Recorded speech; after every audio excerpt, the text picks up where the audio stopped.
नमस्कार दोस्तों, आज की कहानी है दूसरे की बहू बड़ा सुहाती पर काम अपनी ही आती। मिन्नी अपने कमरे में काम कर रही थी, तभी उसकी सास सुधा जी कमरे में आई और बोली, उठ जा मिन्नी, शीला आंटी आती होगी, अपनी बहू रोमा के साथ कुछ तैयारी कर ले। मिन्नी उठ गई और हाथ मुंह धोकर बाल सही करते हुए सोचने लगी कि आज तो रोमा का यशगान सुनने को मिलेगा। दरअसल सुधा जी की आदत थी कि वो रिश्तेदार, नातेदार, खानदान, मोहल्ले की जितनी भी बहुएं थी, सबकी दिल खोलकर तारीफ करती थी, सिवाय मिन्नी के। मिन्नी को ससुराल में किसी भी तरह की कोई तकलीफ नहीं थी, पर सुधा जी की यही एक आदत उसे परेशान करती थी। दूसरे यह रिश्ता ही इतना नाजुक होता है कि कहीं ना कहीं आशंका बनी रहती है कि कुछ गड़बड़ी ना हो जाए। वैसे सुधा जी स्वभाव से ठीक थी, पर एक जनरेशन गैप नाम की कोई चीज होती है, बस यही चीज हर जगह हावी होने लगती है। मिन्नी शांत और मस्त स्वभाव की थी, किसी बात का ज्यादा तूल नहीं देती थी, पर दूसरों की हद से ज्यादा तारीफ उसे खिसियाने पर मजबूर कर देती थी। जब मिन्नी कुछ भी नया करती या बनाती तो सुधा जी उसे सिरे से नकार देती और फिर एक अच्छे आलोचक की भूमिका निभाती। वही काम अगर सुधा जी किसी और के घर में देखती तो जी खोल कर उस घर की बहू की तारीफ करती। मिन्नी को यह बहुत बुरा लगता। एक बार सुधा जी की प्रिय सखी सुमन आंटी अपनी बहू ताशी के साथ सुधा जी के घर स्कूटी से आई तो सुधा जी सबके सामने ही कहने लगी कि मिन्नी तो ना स्कूटी चलाती है, ना गाड़ी, ना कुछ सीखने की कोशिश करती है। मिन्नी को बुरा लग गया था। इसी तरह एक बार सुधा जी मिन्नी के साथ अपनी सहेली के यहाँ गई। वहाँ उन्होंने देखा कि उनकी बहू अपने बच्चों के लिए स्वेटर बुन रही थी।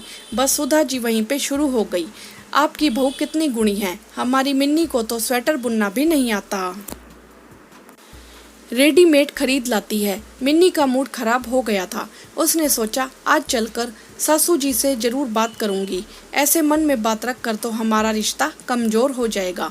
शाम की चाय के वक्त मिन्नी सुधा जी से बोली, माँ जी क्या आप मुझे पसंद नहीं करती? मिन्नी की यह बात सुनकर सुधा जी सक पका गई।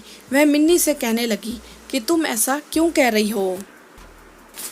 मिन्नी ने कहा, माँ जी ऐसा मैं नहीं कह रही हूँ, ऐसा आपकी बातों से मुझे महसूस होता है, क्योंकि दिन भर घर में आपके साथ रहती हूँ, काम मैं करती हूँ, आपकी ज़रूरत पर सबसे पहले खड़ी मैं होती हूँ, फिर भी तारीफ आप दूसरों की बहुओं की करती हैं।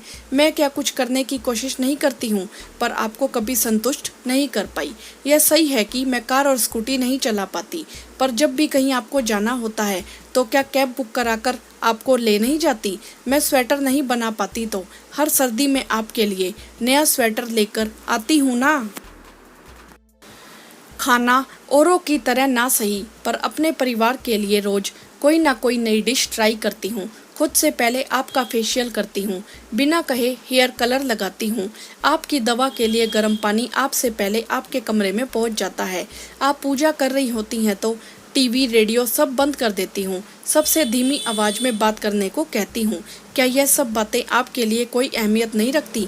माँ जी मैं एक साधारण इंसान हूँ और हर किसी को हौसले के दो शब्द सुकून और ऊर्जा देते हैं। मन में अगर एक बार नकारात्मक जगह बन जाए तो उस रिश्ते को बिखरने में समय नहीं लगता। मेरा मन साफ है और मुझे अपने रिश्ते की फिक्र है, इसीलिए मैंने सारी बातें आपसे कह दी।